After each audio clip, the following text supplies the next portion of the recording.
For 12 long years, train stations, forests, and empty fields across the Rostov region became silent stages for crimes that terrified an entire population.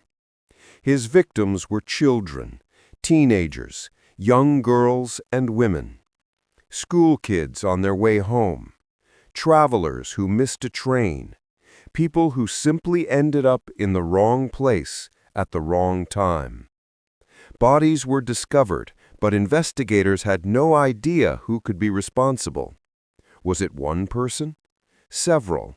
A drifter? A local? Nobody knew. Citizens demanded answers. Investigators worked relentlessly. Meanwhile, the real predator stood only a few steps away, smiling at shopkeepers, riding the same trains, living an ordinary, quiet life. This is the story of a man connected to 53 confirmed victims, with many believing the real number may be even higher. This is the story of Andrei Chikatilo. Chikatilo focused on those who seemed the most vulnerable: children, teenagers, young women, and occasionally adults if the opportunity presented itself. He hunted in places where danger seemed impossible: forest paths near train stations, small deserted stops, quiet fields hidden from view. He would start a conversation, appear friendly, offer help or companionship. He knew how to seem harmless. He knew how to gain trust. And the moment someone agreed to walk just a little farther off the main road, they vanished.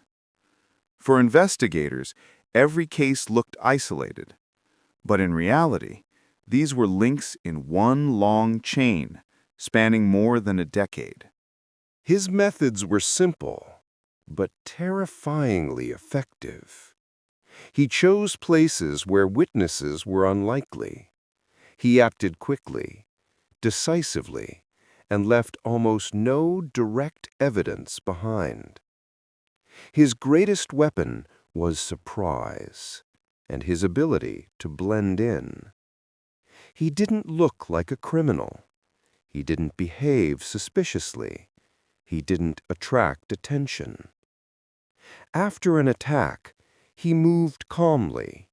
He walked away from the scene or boarded a train, behaving like an ordinary passenger on an ordinary day. Because of this, investigators struggled for years to understand the pattern. As the number of victims increased, fear spread through the region. People avoided isolated stations. Parents refused to let their children walk anywhere alone.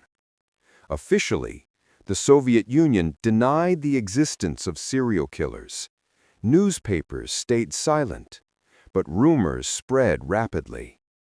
Investigators noticed similarities: the same areas, the same types of victims, the same forest zones near the tracks. But without witnesses and without clear evidence, the case moved painfully slowly. Dozens of people were detained. Some even gave false confessions out of fear or pressure. All the while, the real offender continued walking the streets as if nothing was happening. The police launched a massive special operation. Undercover officers, night patrols, surveillance teams stationed across the railway network.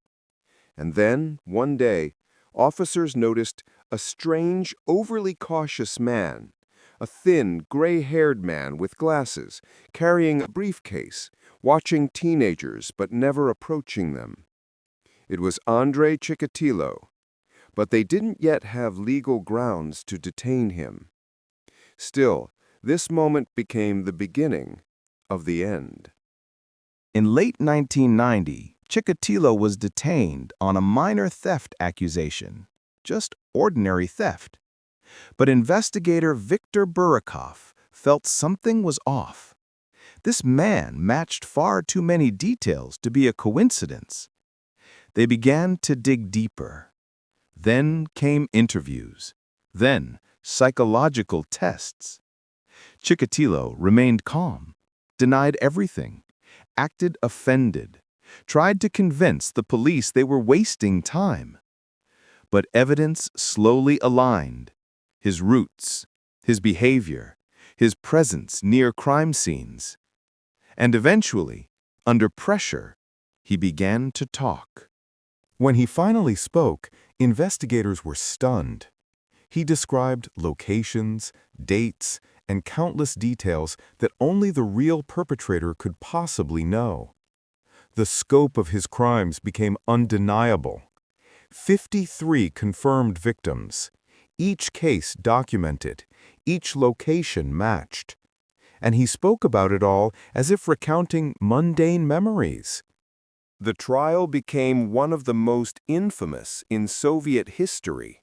Chikatilo sat inside a metal cage, sometimes smiling, sometimes silent, appearing strangely detached from reality. Crowds gathered just to see him, the man who had terrified entire regions for years. The verdict was clear. He was sentenced to the highest penalty allowed by law at the time. The Chikatilo case changed the country forever. It forced investigators and officials to rethink their approach to criminal profiling and forensic work. It proved that danger does not always look dangerous. Sometimes it looks like a quiet neighbor, a polite coworker, a harmless stranger on a train. It showed that ignoring a threat only allows it to grow. And most importantly, this story reminds us that true evil does not always hide in the dark. Sometimes it walks beside us, unnoticed, for far too long.